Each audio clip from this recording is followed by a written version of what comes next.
Terima kasih rakan penyampai di Angkasa Puri. Assalamualaikum dan salam satu Malaysia.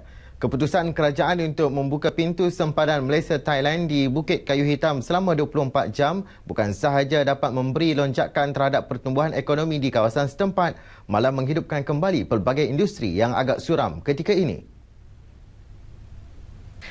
Orang ramai dan peniaga yang ditemui berkata kawasan sekitar Bukit Kayu Hitam akan menerima impak yang lebih baik. Ini kerana apabila dibuka kelak, laluan berkenaan akan menjadi sibuk dengan pertambahan kenderaan sama ada milik persendirian atau kenderaan perdagangan. Malah pelancong tempatan dan asing juga dapat melakukan pelbagai aktiviti di kawasan itu. Bagaimanapun, pada masa yang sama beberapa kemudahan seperti medan selera, tempat letak kenderaan dan kompleks perniagaan perlu dinaik taraf. Sebagai peniaga, saya setuju juga tengah malam kan. Kalau sebelum ni pukul 12 dah sunyi semua. Kalau buka 24 jam, rasanya meriah juga, ramai sikit. Saya sebagai peniaga pun setuju lah. Digalakkan jugalah macam kerajaan buat macam medan makanan kat sini kan. Supaya mudahlah orang keluar masuk nak makan apa semua.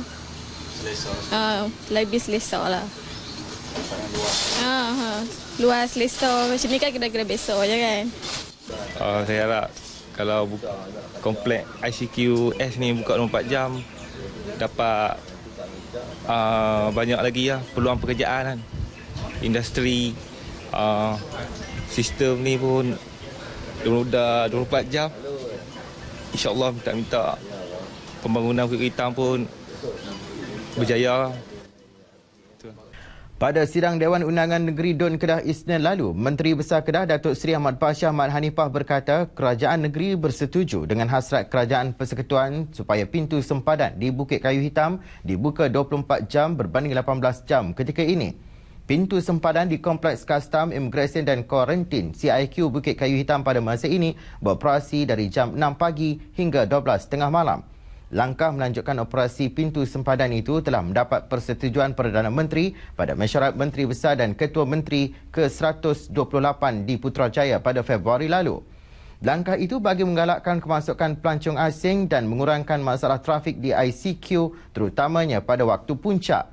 Hasrat membuka pintu sempadan CIQ di Bukit Kayu Hitam secara 24 jam itu juga bakal menggalakkan pertumbuhan ekonomi di kawasan segitiga pertumbuhan Indonesia, Malaysia dan Thailand IMTGT.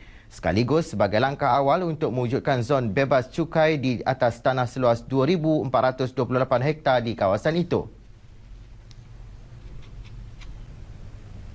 Dalam pada itu, aspek keselamatan perlu diberi perhatian bagi memastikan aktiviti penyeludupan terutama pada waktu malam dapat dibendung. Ahli Dewan Undangan Negeri Adun Bukit Kayu Hitam Datuk Ahmad Zaini Jaafar berkata anggota keselamatan yang bertugas di pintu sempadan perlu dibekalkan dengan peralatan dan jumlah anggota serta pegawai yang mencukupi. Bagi kita, pihak berkuasa yang menjalankan penguatkuasaan harus meningkatkan aktiviti pengawasan supaya perkara-perkara yang tak diingini ini yang kita jangka akan berlaku tidak akan berlaku atau berkurangan. Itu yang pentingnya bagi kita, dan kemudahan alat-alat pengesan pada benda-benda alat-alat pengesan yang disediakan oleh pihak kerajaan bagi memudahkan pasukan penguatkuasa untuk menjalankan tugas. Itu yang penting. Kalau kita buka 24 jam pun tetapi alat pengesan dari segi keselamatan dan sebagainya tidak lengkap bagi memudahkan pegawai-pegawai ini menjalankan tugas, sebanyak mana ramai pegawai yang kita sediakan pun ianya tak akan menyelesaikan masalah.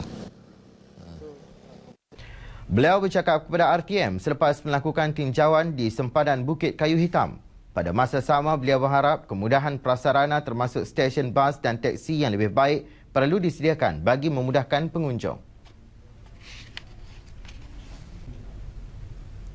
Sebuah pusat kegiatan Jabatan Kemajuan Masyarakat Kemas Daerah Langkawi akan dibina di Kuah April ini. Pusat kegiatan dengan peruntukan sebanyak 2.5 juta ringgit itu dijangka siap dalam tempoh setahun.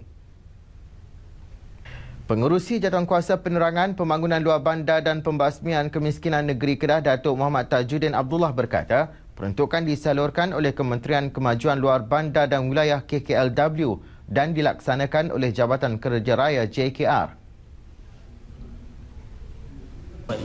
Jadi pusat kegiatan ini jadi macam one stop center lah. Boleh jadi untuk pusat pengurusan pentadbiran dan juga aktiviti macam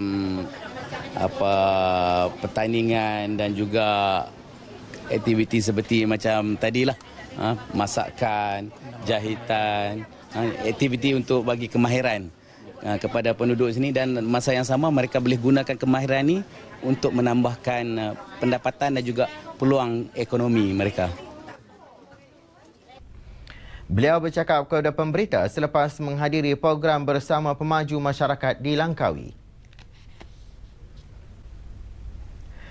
Laporan itu tadi mengakhiri bahan berita dari Negeri Jelapang Padi untuk N5 petang ini. Dengan itu, Assalamualaikum, salam satu Malaysia. Kembali bersama rakan penyampai di Angkasa Puri. Silakan.